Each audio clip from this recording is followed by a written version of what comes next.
Hello everyone and welcome back to my channel. If you're new here, my name is Erin and I love sharing travel tips, hacks, and just all the mistakes we made on our trip to make yours as seamless and stress-free as possible. Today, we're talking about New Zealand, hands down one of the most beautiful places in this world, stunning fjords that look photoshopped, landscapes that feel like they're 4K screensavers, unreal turquoise lakes, and it honestly doesn't feel real sometimes. So without further ado, let's get right into the 17 things that you need to know before traveling to New Zealand. Tip number 1, the NZeTA. All right, before you even get into New Zealand, you need what's called an NZeTA, which stands for New Zealand Electronic Travel Authority. Now, if you're from Australia, you don't need one because they get automatic entry, but if you're from the US, UK, Canada, and dozens of other countries, you do need this NZeTA. The good news is that it's super easy to get. You download an NZeTA app on your phone, or you can do it on the website, which will charge a slight processing fee. Now, the bad news is that if you don't have the NZeTA, you will not be entering New Zealand. If you choose the app option, it's 17 New Zealand dollars, and if you choose the website option, it's 23 New Zealand dollars. Now, it is a pretty straightforward application, which should take you about 5 to 10 minutes to fill out, and you need your passport information, travel dates, and credit card. Most people do get approved instantly, but technically it could take up to 72 hours, so don't wait until the day before your flight. The anxiety is not worth it. Now, here's a thing that nobody tells you. The NZeTA is tied to your passport number. So if you're planning to go to New Zealand and your passport is expiring soon, I highly recommend renewing your passport first before you get the NZeTA. Also, the NZeTA includes a tourism levy called the IVL, which stands for International Visitor Conservation and Tourism Levy. It's automatically included when you apply, and it is 100 New Zealand dollars. Now, it goes towards conservation efforts and tourism infrastructure, which honestly, New Zealand does a great job with. Tip number 2, should you fly into Auckland or Christchurch? New Zealand has 2 main international entry points, Auckland in the North Island and Christchurch in the South Island. If you're doing most of your trip focusing on the North Island, such as Hobbiton, Rotorua, Auckland, Bay of Islands, fly into Auckland. If you're focusing on the South Island, such as Queenstown, Milford Sound, Mount Cook, and the glaciers, fly into Christchurch. Now, the reality is most people focus on their time on the South Island for their first trip. It is more compact, the scenery is more dramatic, and it's a lot easier to navigate. So Christchurch tends to be the more popular point of entry. Now, here's a little flight hack we learned. Sometimes it's actually cheaper to fly into Auckland and then book a short domestic flight down to Christchurch or Queenstown than it is to fly directly into Christchurch from North America or Europe. I know that sounds a little bit counterintuitive, but international airlines price routes differently, and Auckland is a bigger hub with more competition, which will drive prices down. Whenever you're booking, check both options. Another tip is if you're doing both islands, book a multi-city ticket, so fly into Auckland, travel south, and fly out of Christchurch, or vice versa. This saves you from backtracking and can sometimes be cheaper than a round trip to one city. Tip number 3, biosecurity is no joke. Okay, this one is very important because New Zealand does not play around when it comes to biosecurity. They have plants and animals that exist literally nowhere else on Earth, and they do anything to protect that. So when you land, you'll go through customs, and there are 2 lines, one for something to declare and another for nothing to declare. It's basically the honor system, but if you've been hiking, camping, visiting farms, or have any food on you, just declare it. After customs, before you leave the airport, you walk past these biosecurity dogs, and they're usually beagles, and they're really good at their job. I learned this the embarrassing way because I always carry like a little Lululemon snack bag with me, and I have a really bad habit of taking a banana or any types of fruits with me from airport lounges. And I totally forgot that I had a banana on me, so when I was walking through the dog walk section, one of the beagles came up to me, locked in on me, and started sniffling, and let's just say it was humbling to say the least. One more thing, honey. Do not mess around when it comes to honey or anything bee related. We bought a bunch of New Zealand honey in the North Island, flew to Fiji, and then re-entered in the South Island, and all of it got taken. Even though it was literally honey from New Zealand, in theory it should have been okay, but definitely not worth the risk looking back. So do not even bring it, no matter what. Tip number 4, how do you get around? Okay, let's talk about how you're actually going to get around New Zealand, and you have two main options. You can either rent a car or go with a camper van route. Camper vans are super popular in New Zealand, and you will see them everywhere. The appeal is obvious, the accommodation and transport in one. You're not locked into hotel bookings, which is why people love it, and you can go wherever you want, wake up to stunning views, and save money on accommodations. But here's a couple of things you might not have considered. 1, camper vans are super big, so if you've never driven one or any type of large vehicle, it's going to be an adjustment at first. New Zealand's roads are notorious for being narrow, windy, and often one lane in each direction with no median. Add in a big van and it can get a little bit stressful. 2, camper vans are not as cheap as you think. During peak season, late December to early February, a basic 2-person self-contained camper van can cost anywhere from 100 to 200 New Zealand dollars per day, which shakes out to be about the same comparing it to a hotel. Plus, you have to add in gas and campsite fees, and all that does really add up. 3, self-contained versus not self-contained. A self-contained vehicle has a toilet, fresh water tank, and gray water storage for at least 3 days. Non-self-contained vans don't have these features. You're restricted to campsites with facilities. So before you decide on a camper van, make sure to fully vet out the pros and cons. Now, if you do decide to skip the camper van and rent a car, this is more straightforward. My advice is to check out some of the New Zealand brands instead of going with an international brand like Hertz or Avis for the best vehicles and the price availability. So my overall advice with all of this is if you're traveling as a couple or solo and you want flexibility and adventure, get a small 2-person self-contained camper van. If you're a family, weigh the cost carefully. A big motorhome might be the same or even more expensive than just doing accommodations and renting a car. And lastly, if you are nervous about driving a big vehicle or if you just want more comfort overall, rent a car and stay in hotels or Airbnbs instead. Tip number 5, left side driving. All right, so let's talk about actually driving in New Zealand because this is where a lot of people get nervous and for a good reason. If you're from the US, Canada, or most of Europe, you drive on the right. In New Zealand, you drive on the left, and it does take an adjustment. Just whatever you do, make sure to stay on the left. And even if you need like a sticker or a sticky note, put that on your dashboard. Now, when it comes to road conditions, this is the real challenge. Most highways in New Zealand are one lane in each direction with no median barrier. It's just you, oncoming traffic, and a painted line. And these roads wind like constantly through mountains, along cliff sides, around lakes. And if you do have 4 or more vehicles behind you, you are required to pull over at the next pull out and let them pass. This is especially important if you are driving a camper van. Kiwis drive these routes every day, so they know every turn and they will be going a lot faster than you. Do not try to keep up, just pull over when it's safe, let them pass, and keep going at your own pace. Another thing is to look out for these one-lane bridges. There's always signs before bridges showing which direction has the right of way. If the arrow pointing in your direction is red, you stop and wait for the oncoming traffic to pass first. If it is blue or white, you have the right of way. Last little bit about driving conditions, and this makes me kind of sad, but roadkill is not uncommon here. One time we even saw a kiwi in the middle of the night. So keep your eyes open, especially at dawn and dusk, and drive defensively. Tip number 6, staying connected. It is pretty easy to use an Airlo or a Holofly or really any eSIM that's available in New Zealand, because I really wouldn't recommend going with like an AT&T International Day Pass plans just because it does add up. And I really don't think it's worth it when you can get the same unlimited data for much cheaper. I recently came across what I thought was a scam at first, and it turned out to be the deal of a century. It's called Rocket Mobile, and they are a New Zealand-based company. I have no idea how they make money because on a recent trip for a month unlimited data, I paid $4.50 New Zealand dollars, by the way, and it was amazing coverage. So if you want the full breakdown on that, it is linked here in my shorts. Another thing to note with connectivity is dead zones. You'll encounter this a good amount when you go off trail or on parts of water with no service. I recommend downloading offline maps on Google, and if you're hiking, All Trails is a lifesaver. Tip number 7, accommodations. All right, assuming you gave up on the camper van dream, here are some options where you should stay.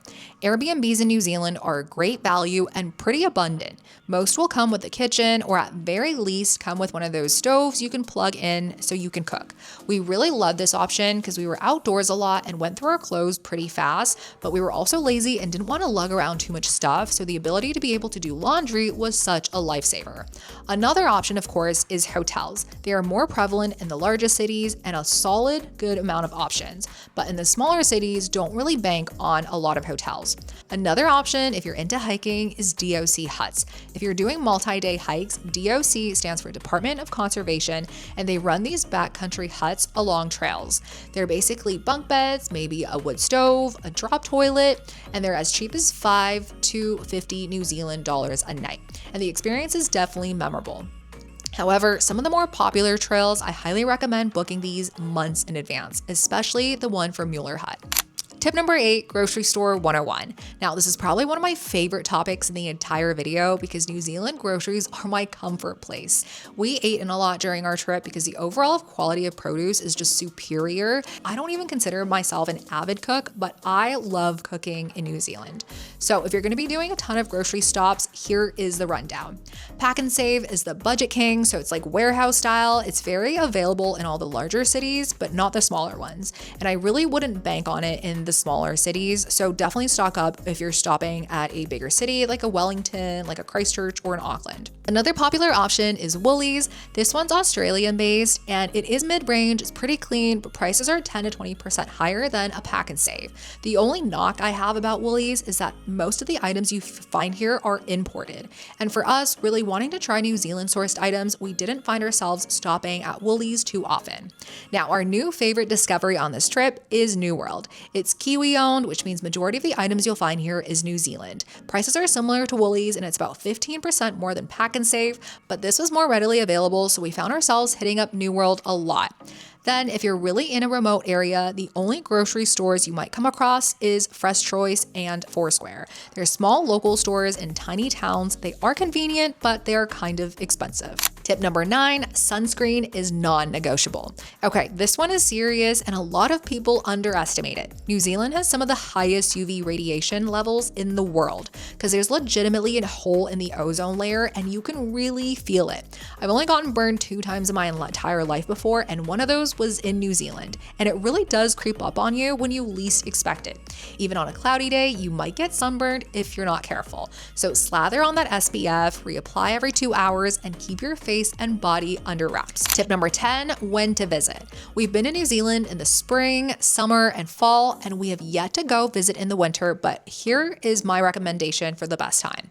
If you go in the spring, that's September through November, it's amazing for flowers. The lupins are everywhere, everything is super green and lush, and the colors are unreal. But it is also a bit pricey and expensive during this time, and it is a little bit rainier and more wet in the springtime. If you go during the summer, which is December through February, it's peak season. Everything's open, the weather's great, but it is a little bit crowded. Accommodations and car rentals book out months in advance, and prices definitely reflect that. Fall, I would say, is the sweet spot. It's drier, way less crowded, and you get way more value for your money. When we went in the fall, accommodations and car rentals were about 30% cheaper, and you're not fighting crowds for every major photo stop. In the winter, which is June through August, it's a totally different vibe.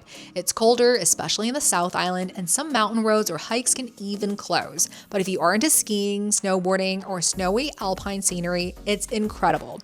Prices are usually lower outside the ski towns and crowds are lighter, and places like Queenstown and Wanaka feel way more relaxed. We haven't done winter yet, but it's definitely high on our list. Overall, it might be a biased option, but after visiting 3 out of the 4 seasons, I definitely recommend going right in the fall around March, which is the best for an overall experience. Tip number 11, how long do you need? I'd say 10 days is the bare minimum to get a taste and stick to either the North or South Island and hit the highlights. If you have a bit more time, 2 weeks is a sweet spot. You can comfortably explore one of the islands without sprinting, or you can do a little quick tour of both islands. Now, every time we've been, we go for about a month and you can properly do both islands. You can take slow days to explore off the beaten path and really experience the country. Anything less than 10 days, I don't even know if I would recommend it because New Zealand is road trip heavy. So the last thing you want to do is spend the majority of your vacation driving and on the road and not really getting to experience New Zealand. Tip number 12, what to pack. The weather in New Zealand is like the wild, wild west and unpredictable at best. You can experience all 4 seasons in one day and even at one location. So layers is key, and ideally you'll want a waterproof jacket, warm fleece, several base layers, t-shirts and tank tops, long pants, leggings, shorts, swimsuits, hiking boots, sneakers, hats, a beanie, sunglasses, gloves, hiking socks, and a headlamp for those early hikes. Also, if you do have a fancy dinner planned and you don't want to pack a slacks or a dress shirt, I'd say just leave those at home, because for the most part, even nicer restaurants and fancier bars we went to, we saw a ton of people with hiking shoes and just more laid back outfits in general. So definitely don't overpack and try to stay at an Airbnb or two where you can do laundry. Tip number 13, sandflies. Okay, just talking about these gives me goosebumps, but essentially I see them as like flying ants, and they are the absolute worst. Well, they're actually a type of black fly, and it's the females that bite, and once they do, it almost feels even more agitating and itchier than traditional mosquito bites. My boyfriend never gets bitten anywhere we've traveled to, and that guy can even last in the Amazon rainforest without spraying on DEET, but he could not escape these pesky little sandflies. And if you're just as terrified of these as I am, here's where you should avoid. The West Coast is especially bad, especially around Franz Josef and Fox Glacier. It is a rainforest type of a climate, so it's perfect sandfly habitat since it's damp, shaded, and a little bit moist. Another common area is Fiordland, so that's Milford Sound, Doubtful Sound, Te Anau. This area is notorious, and people say it's the worst place in the country for sandflies. Besides sandfly repellent and thick clothing to cover up everything, especially high socks that cover your ankles, this trick I haven't tried, but some people swear by, it's Marmite or Vegemite. No, not like rubbing Vegemite or Marmite on you, but consuming it. Apparently, the yeast spreads rich in vitamin B, and this apparently repels sandflies. I haven't personally tried this, but it sounds creative. Bottom line, sandflies are not fun, and we really had a huge problem with them during the spring. But if you go in knowing what to expect, then you should be okay. Tip number 14, photography. New Zealand is insanely photogenic, so you want to capture it all. Besides your mobile phone camera, I'd say bring a DSLR or a mirrorless camera, because sometimes the iPhone just can't capture the crispiness of the landscape, especially when you have to zoom in. And I swear by my Sony a7 IV, and I'll typically pack two lenses, the 24-70 and the 70-200. As for drones, I get that they make for amazing content, but a lot of places we actually went to prohibited drones. The rules are rather strict, so if you can, I say just leave that at home. Another important note about photography is that the majority of your photos will be random car pullouts, because the road trips are where I capture some of my favorite photos of the trip.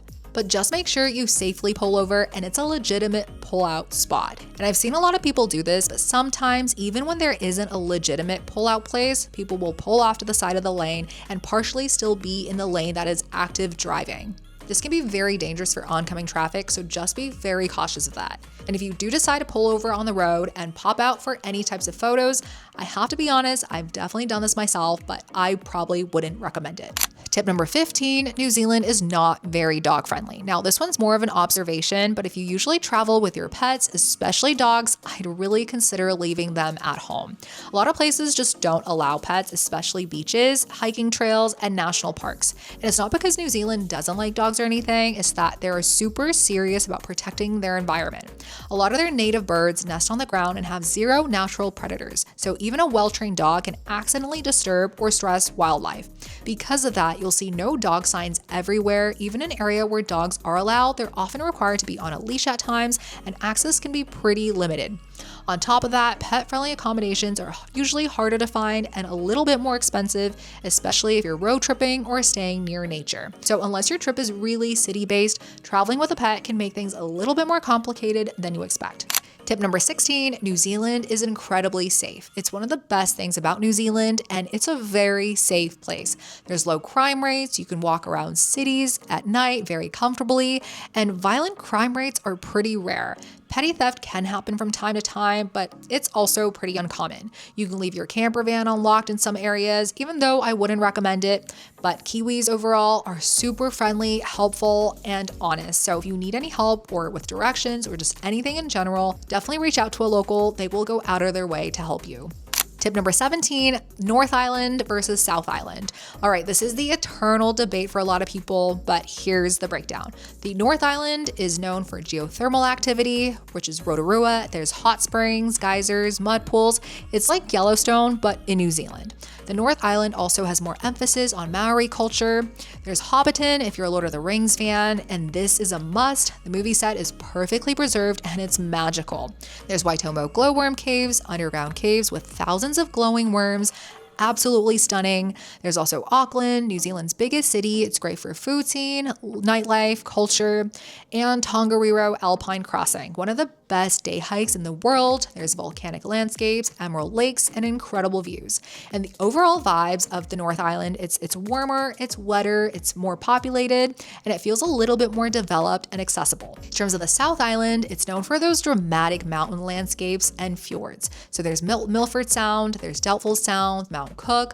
This is what most people picture of when they think of New Zealand. There's Queenstown, which is the adventure capital of the world, bungee jumping, skydiving, jet boating, skiing. There's also the glaciers, the Franz Josef and Fox Glacier. You can hike them or take a helicopter tour up there. There's turquoise lakes, Lake Tekapo, Lake Pukaki, Lake Wanaka. They're absolutely stunning when the sun shines on them.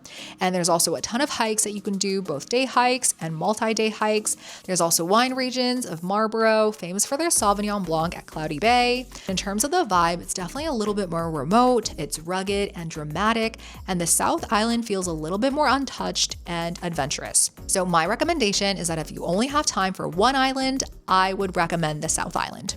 All right, and there you have it, 17 essential tips for traveling to New Zealand, packed with everything I wish I knew on our first trip.